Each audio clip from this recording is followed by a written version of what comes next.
कृष्णाय वासुदेवाय देवकी नंदनाय च नंदगोपकुमाराय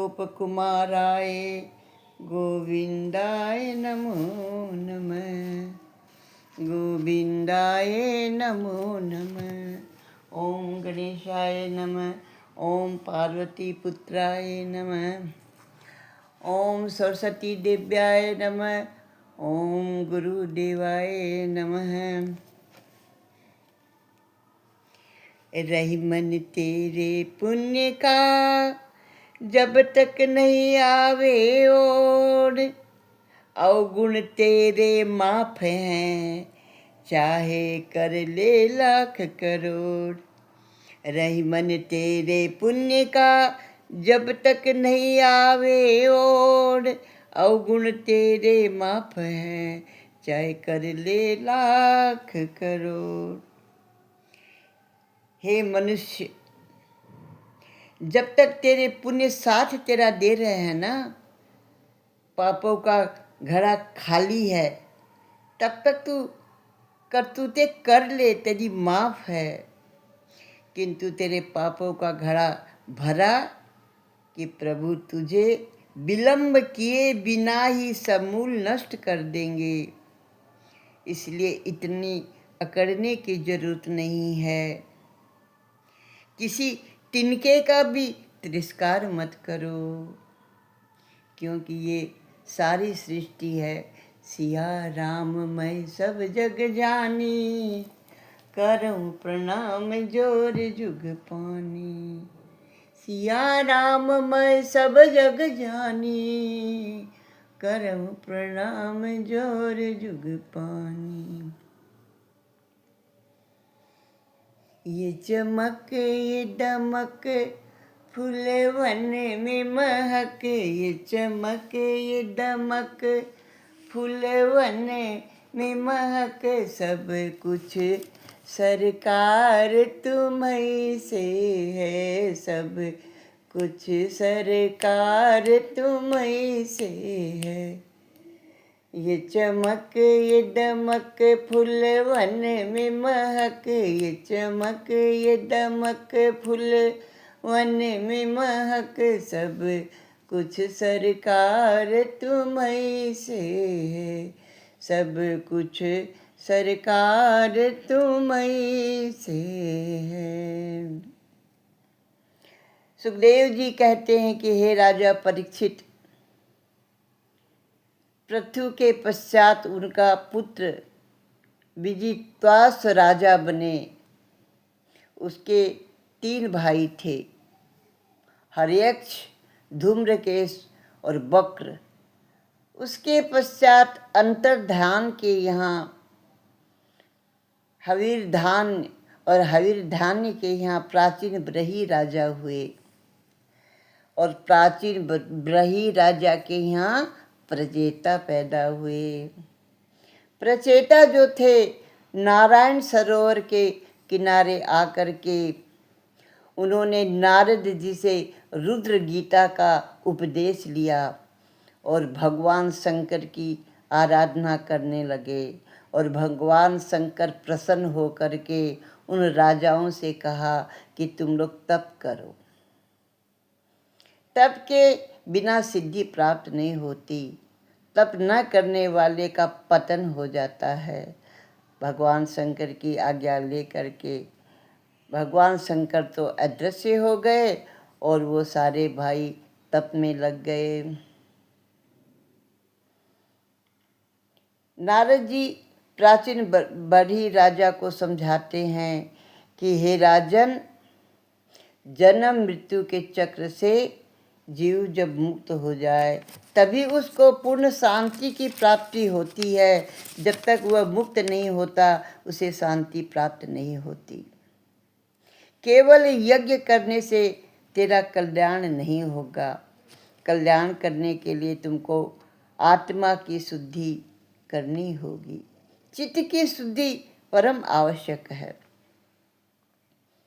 चित्त की शुद्धि होने पर एकांत में बैठ करके तुम ध्यान करोगे तो तुम्हें भगवान का साक्षात्कार होगा।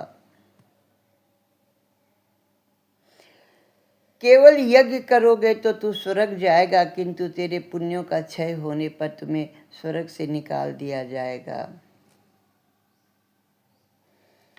इस प्रकार नारद जी जो है राजा को नाना प्रकार का उपदेश देते हैं। कहते हैं कि हमारे मन के अंदर जो संशय भरे होते हैं, उन संशयों से हम उलझ उलझ करके कभी पाप की ओर अग्रसर हो जाते हैं, कभी पुण्य की ओर अग्रसर हो जाते हैं। हमारी बुद्धि जो है हमें सही मार्ग पर ले जाने में कभी कभी विलंब कर देती है। पूर्व जन्म का प्रारब्ध जो है को झेलना तो पड़ता ही है। जो पूर्व जन्म में पाप हुए हैं उनके प्रारब्ध को तो झेलना पड़ेगा, लेकिन अब हम अपने जीवन में नया प्रारब्ध उत्पन्न न करें, ऐसा प्रयत्न तो हम कर ही सकते हैं। पवित्रता से सादगी भरा जीवन जी करके जन्म मृत्यु के चक्र से मुक्ति को प्राप्त किया जा सकता है। आत्मा जो है परमात्मा का अंश है, जीव आत्मा देह से भिन्न है। इस बात को बार बार मनन किया जाए। जीव आत्मा जो है ना तो ब्राह्मण है, न वैश्य है, न वह पुरुष है, न वह स्त्री है। इस प्रकार आत्मस्वरूप का ज्ञान हो जाए तो देह का विस्मरण हो जाता है और मनुष्य जीते जी मुक्ति को प्राप्त कर लेता है। 10,000 वर्षों तक प्रचेताओं ने नारायण सरोवर के किनारे जप किया तो साक्षात नारायण भगवान प्रकट हो गए। जप से मन की शुद्धि होती है, जप के बिना जीवन सुधरता नहीं।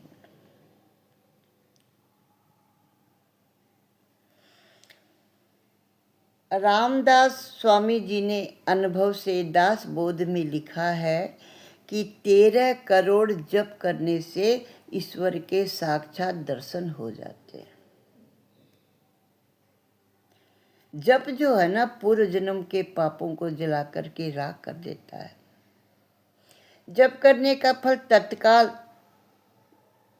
मिले या न मिले, लेकिन पूर्व जन्म के पापों को क्षय करने का काम अवश्य करता है।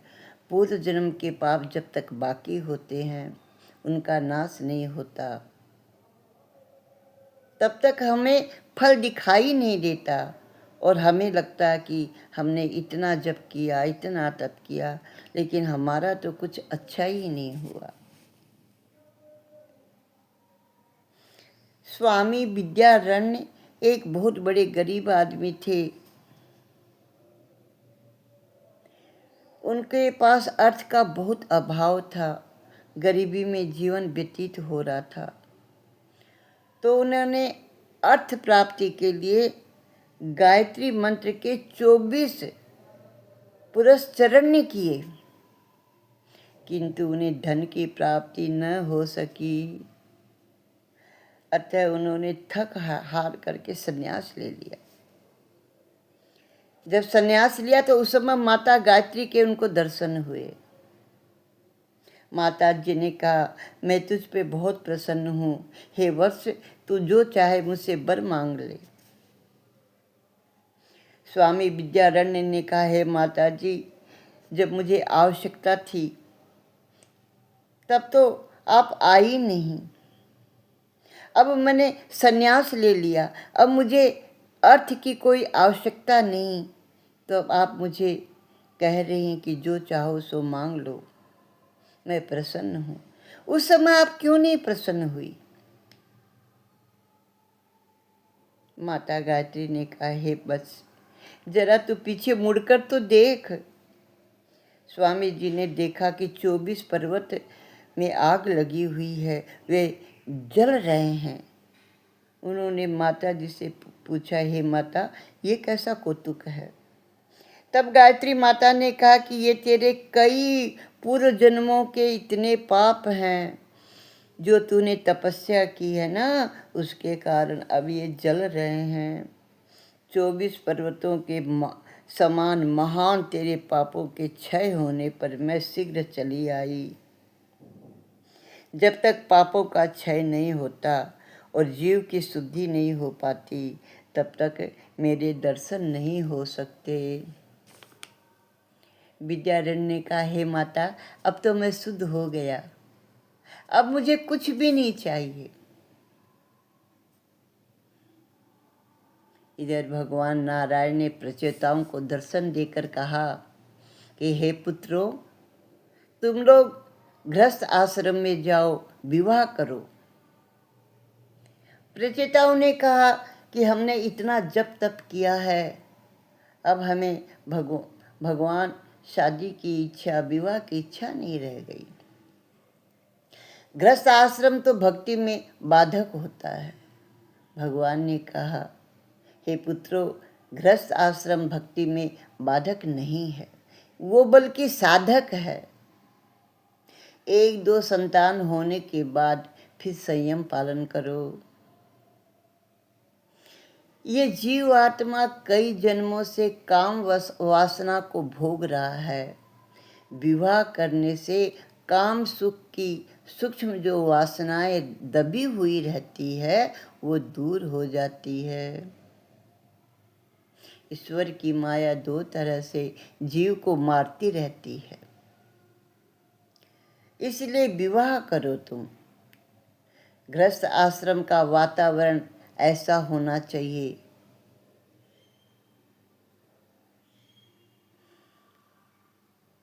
विषमता करनी ही पड़ी है। भगवान ने कहा कि रोज 3 घंटे नियम पूर्वक मेरी सेवा करो। भगवान का कहने का तात्पर्य यह है कि गृहस्थ आश्रम का वातावरण ऐसा होना चाहिए कि कितनी भी विषम परिस्थिति आए, भगवान का भजन प्रतिदिन 3 घंटे अवश्य करो। भगवान की नियम पूर्वक सेवा करो, स्मरण करो। अगर इतना तुम करोगे तो हे प्रचेताओं, मैं तुम्हें पाप करने से रोकूंगा और सदा तुम्हारी रक्षा करूंगा। एक साथ 3 घंटे भगवान का स्मरण करने वाले को भगवान पाप करने से बचाते हैं। पाप करते समय उनका मन खट्टा सा होने लगेगा तो मान लो कि प्रभु की कृपा हो रही है, वह तुम्हें पाप करने से रोक रहे हैं, तो पाप करने की आदत जो है छूट जाएगी। पाप न करना ही महान पुण्य है। पाप से अगर बच जाए तो इसके बराबर और कोई पुण्य नहीं है। हम पुण्य करते जाएं और पाप होते जाए तो क्या फायदा। पाप न करना ही महान पुण्य है। पाप की माता है ममता और पिता जो है लोभ है। इसलिए ज़्यादा ममता और लोभ आदि से बचना चाहिए, उसका त्याग कर देना चाहिए।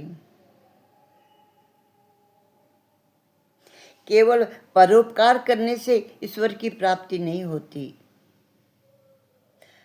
परोपकार तो कई बार ईश्वर की प्राप्ति में बाधा भी पड़ जाता है। भरत मुनि को इसी बात का तो बड़ा अच्छा अनुभव हुआ।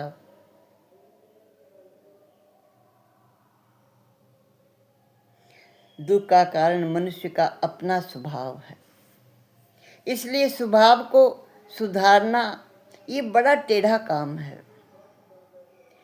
तीर्थ स्थानों में जाया जाए और बड़े बड़े विष्णु यज्ञ किया जाए, उससे स्वभाव जो है सुधरता नहीं है। स्वभाव जो है परमात्मा के ध्यान करने से, जप करने से सुधरता है।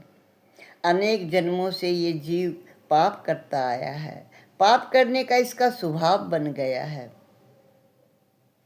इसलिए भगवान के जप में, भगवान की कृपा में इसका मन नहीं लगता। पाप करने का स्वभाव भगवान के जप से, भगवान की कृपा से छूट जाता है। गृहस्थ आश्रम का प्रचेताओं की कथा के द्वारा ये बोध कराया गया है।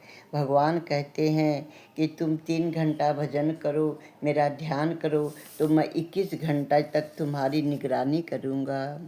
हे जीव आत्मा, मैं तुझे पाप करने से बचा लूँगा, पाप करने से रोक लूँगा। जो मनुष्य भगवत दर्पण बुद्धि से कर्म करता है, जिसका समय मेरी कथा वार्ता में व्यतीत होता है, उसके लिए गृहस्थ आश्रम होने पर भी घर बंधन का कारण नहीं होता। वह इस संसार में फंसता नहीं।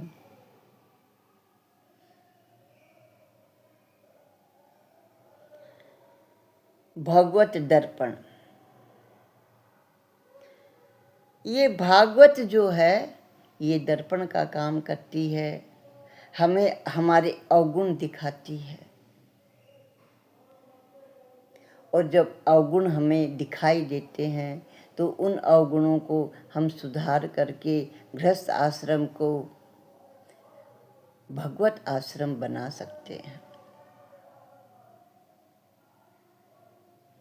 अन्यथा गृहस्थ आश्रम में कामा आसक्ति और अर्थ आसक्ति अगर बढ़ती है तो फिर गृहस्थ आश्रम हमें नरक की ओर ले जाता है।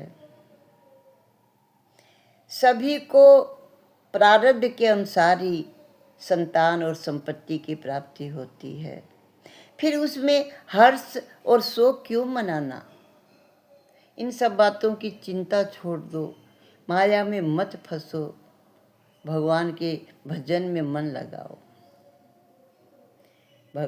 मन जब शुद्ध हो जाएगा तो भगवान की कृपा बरसने लगती है।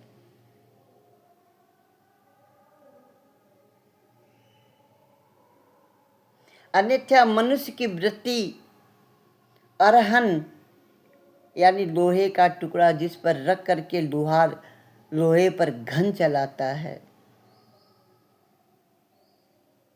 ऐसी वृत्ति छोड़नी चाहिए।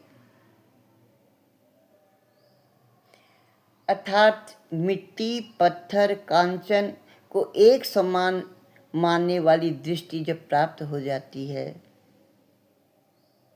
तो फिर भगवान को प्राप्त करने में कोई देरी नहीं होती।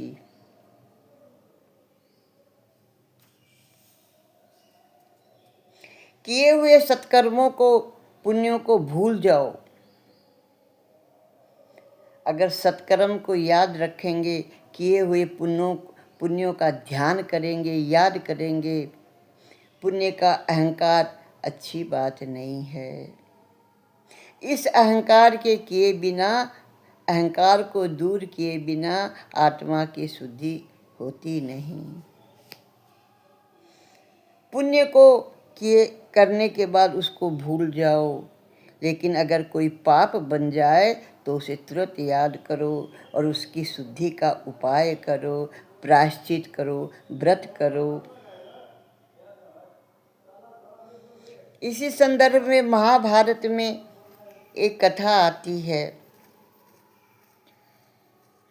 अपने किए हुए पुण्यों के बल से राजा ययाति जो था ना, सशरीर स्वर्ग को चले गए और वह इंद्रासन पर बैठना चाहे। इंद्र जो है ना, भयभीत होकर के बृहस्पति जी के पास आए और सारी परिस्थिति उनको बताई और मार्गदर्शन पूछा। यानी ययाति राजा ने इतने पुण्य किए कि सशरीर वो स्वर्ग चले गए और उनको इंद्र की पदवी मिलने वाली थी। तो इंद्र घबरा करके अपने गुरु बृहस्पति के पास गए और उनसे मार्ग पूछा। बृहस्पति ने कहा इंद्र से कि तू ययाति राजा से पूछ कि उन्होंने पृथ्वी पर कितने पुण्य किए, कौन कौन से पुण्य किए, जिनके बल पर वह इंद्रासन पर बैठना चाहता है। अगर वह अपने पुण्यों का वर्णन करने लग जाएंगे तो ये निश्चित है कि उसके पुण्य जो है क्षय हो जाएंगे। इंद्र को ये बात समझ में आ गई, जच गई, और इंद्र ने बृहस्पति जी का परामर्श सुन करके ययाति राजा से पूछा कि हे महाराज, आपने ऐसे कौन से पुण्य किए जो आप इंद्रासन पर बैठने के हकदार बन गए। ये बड़े गर्व की बात है। कम से कम उन पुण्यों के बारे में आप कुछ वर्णन तो कीजिए। ययाति ने प्रसन्न होकर अपने पुण्यों का स्वयं ही वर्णन कर दिया। अतः उनके पुण्य जो थे क्षय हो गए और स्वर्ग से उनका पतन हो गया। इसलिए ये बात याद रखने योग्य है कि अपने किए हुए सत्कर्म का, पुण्यों का स्वयं वर्णन नहीं करना चाहिए।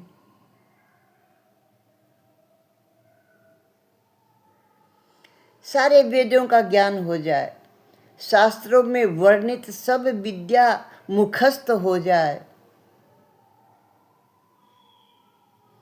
कवित्वमयी वाणी सुंदर हो जाए, सुंदर गद्य पद्य रचने की शक्ति मिल जाए, लेकिन चित्त अगर हरि चरण में न लगा है तो सब कुछ व्यर्थ है। भगवान ने प्रचेताओं को विवाह की आज्ञा दी कि विवाह तुम्हारे तप के मार्ग में कोई बाधा नहीं देगा। सत्कर्म करते हुए, मेरा मनन करते हुए सुखपूर्वक तुम अपनी गृहस्थी बसाओ। भगवान अंतर्ध्यान हो गए और प्रचेता अपने घर आ गए। फिर उन्होंने विवाह किया। उनके घर में एक एक पुत्र पैदा हुए। पुत्र पैदा हो गए, उसके बाद सभी प्रजेता फिर नारायण सरोवर के किनारे आए।